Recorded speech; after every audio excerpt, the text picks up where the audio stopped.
सो निहाल। वाहे गुरु जी का खालसा, वाहे गुरु जी की फतेह। आज जब हम सब लोग गुरु तेग बहादुर जी की शहादत की 350वीं वर्षगांठ पर यहाँ पर गुरुमत समागम में एकत्रित हुए हैं, तो मैं सबसे पहले अपने गुरुजी गुरु ग्रंथ साहिब जी का आशीर्वाद यहाँ पर प्राप्त करता हूँ और हमारे 10 गुरु जिन्होंने अपना पूरा जीवन देश के लिए और समाज के लिए दिया, उनके भी चरणों में मैं अपना मत्था टेकता हूँ। आज इस गुरुमत समागम में हमारे बीच उपस्थित आदरणीय बाबा घोला सिंह जी, श्री ज्ञानी बलदेव सिंह जी, श्री ज्ञानी ज्योतिंदर सिंह जी, श्री बाबा बलबीर सिंह जी, मेरे साथी विधायक पराग अरोणी जी, सुधाकरराव देशमुख जी, हमारे मित्र टोनी जी, सरबजीत जी, सभी यहाँ पर उपस्थित महानुभाव, विशेष रूप से ये जो हमारा वेस्टर्न मुंबई गुरुद्वारा यूनिटी, ये जो संस्था है जिसके तत्वावधान में हमारे सारे गुरुद्वाराओं ने एकत्रित आकर इस पर्व को यहाँ पर मनाने का फैसला किया है। इस कमेटी के सभी प्रमुख और यहाँ पर उपस्थित सभी बहन और भाइयों, हम सभी लोग ये जानते हैं कि हमारे गुरुओं का इतिहास ये तेज का है, ये तप का है, ये शौर्य का है, ये वीरता का है, ये शहादत का है। और उसी कड़ी में हम सभी लोग जानते हैं कि 9वीं पातशाही गुरु तेग बहादुर जी, जिन्होंने अपना बलिदान देकर हमारे संस्कृति को,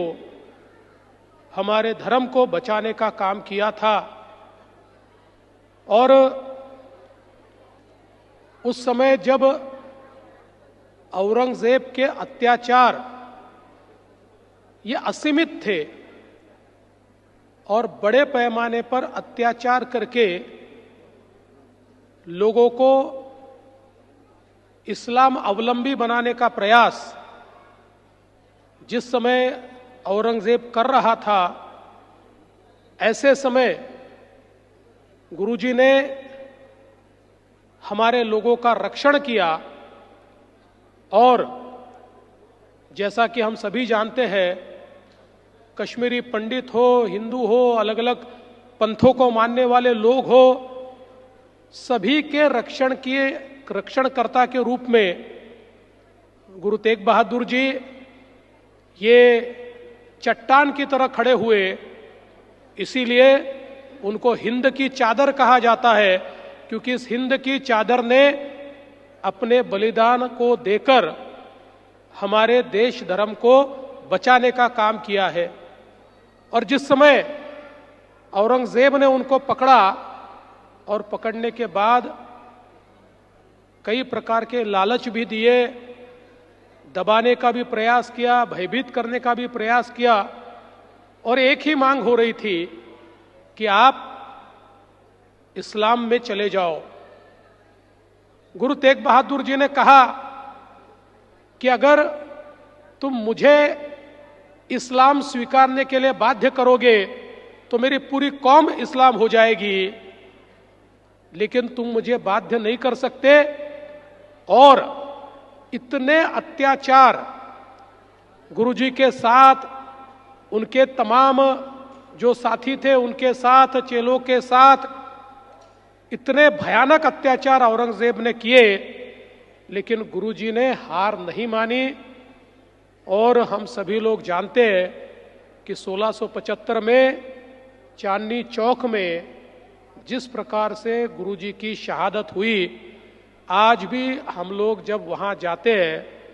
तो उनका तेज, उनका तप और उनका शौर्य हमको महसूस होता है। इस प्रकार का हमारे देश, धर्म और समाज के लिए उन्होंने कार्य किया है। और हम लोग जानते हैं कि उसके बाद गुरु गोविंद सिंह जी, और गुरु गोविंद सिंह जी ने भी और उनके चारों बेटों ने जिस प्रकार की शहादत दी है, मैं ऐसा मानता हूं कि हम लोग सब आज इस भारत में अपनी उपासना पद्धति, अपनी संस्कृति को जीवित रख पाए, क्योंकि जहां एक और नॉर्थ में, उत्तर में हमारे गुरुओं ने हमको संभाला और वही इधर वेस्ट में और साउथ में हमारे छत्रपति शिवाजी महाराज, छत्रपति संभाजी महाराज, इन्होंने उसी प्रकार से हमको संभाला। और इसी के चलते आज हम सब लोग अपने अपने जो इष्ट है, अपने जो गुरु है, उनकी उपासना कर सकते हैं। जैसे गुरुजी को अनन्वित अत्याचार करके औरंगजेब ने शहीद किया, वैसे ही संभाजी महाराज को भी अनन्वित अत्याचार करके उन्होंने उनको भी शहीद किया। मैं ऐसा मानता हूं कि हमारा ये जो इतिहास है, और विशेष रूप से हमारे गुरुओं का जो इतिहास है, ये इतना स्वर्णिम है, ये इतिहास इतना तेजपूर्ण है, ये इतिहास इतना शौर्य का है कि हमारी आने वाली पीढ़ियों ने इसको याद रखना चाहिए। और इसी के लिए हम ये प्रयास करेंगे कि ये जो गुरुजी की 350वीं शहादत की वर्षगांठ आ रही है, इसमें महाराष्ट्र सरकार की ओर से भी हम लोग इसका कार्यक्रम करेंगे और गुरुजी को हमारे सरकार की ओर से भी हम एक प्रकार से हमारी जो आदरांजलि और भावांजलि है वो निश्चित रूप से देने की कोशिश करेंगे।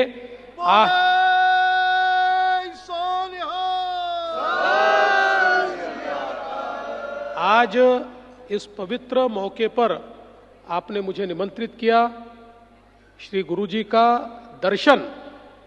लेने का अवसर दिया, उनके सामने मत्था टेकने का अवसर दिया, इसलिए मैं आप सभी का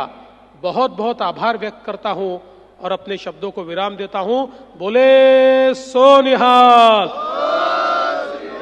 वाहे गुरु जी दा खालसा,